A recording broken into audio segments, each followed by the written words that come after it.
आज़ादी से पहले नेशनल हेराल्ड कंपनी बनी और इसके संस्थापक जवाहरलाल नेहरू थे। नेशनल हेराल्ड के तहत 2 पेपर निकालने का इन लोग का योजना हुआ।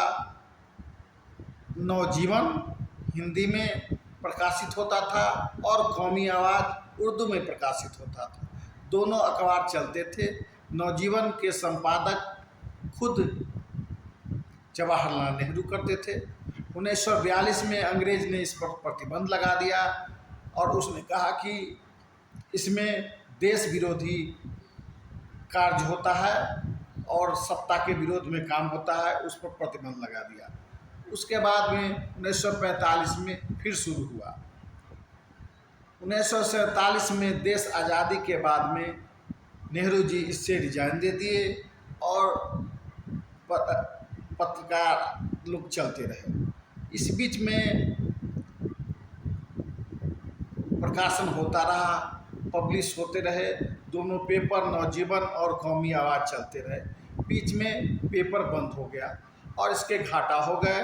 बाद में इसके शेयर होल्डर थे, उसको जो 5000 से ज़्यादा शेयर होल्डर थे उसको धीरे धीरे हटाकर 38% शेयर राहुल गांधी के नाम पर हो गया और सोनिया गांधी के नाम पर 38% शेयर हो गया और 14% शेयर मोतीलाल वोरा, ऑस्कर फर्नांडीज सहित कई जो भाजपा कांग्रेस के नेता हैं उनके पर हो गया। ये सब चलता रहा।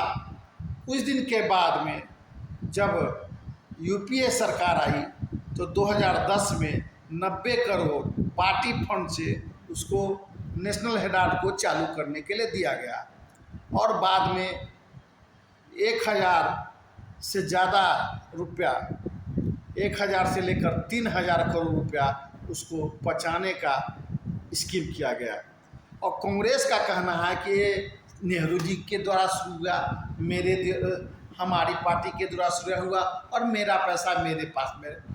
आप कोई भी प्राइवेट लिमिटेड कंपनी आप बनाते हैं तो सरकार के द्वारा मंजूरी आप करवाते हैं तो आपको तो हिसाब देना होगा। चाहे ये आपका कोई घर की कंपनी नहीं थी, इसका शेयर होल्डर थे, तो ये मामला फंस गया है।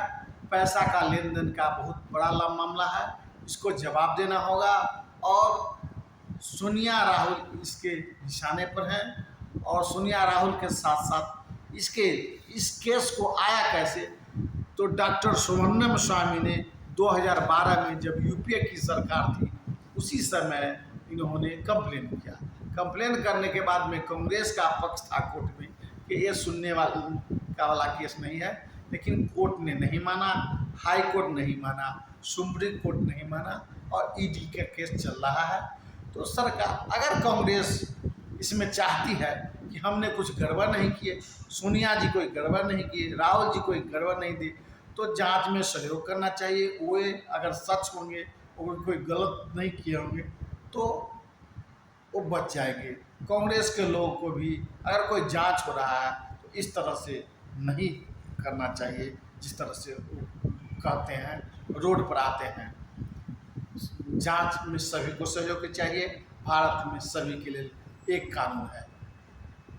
भारतीय संविधान की जय। नेशनल हेराल्ड का मामला भी भारत के नागरिक के तौर पर सभी लोग चाहते हैं, उसमें सच क्या है जल्दी बाहर। यही उम्मीद के साथ कि जल्दी ही सच आएगा। गंगा न्यूज़ से भाई।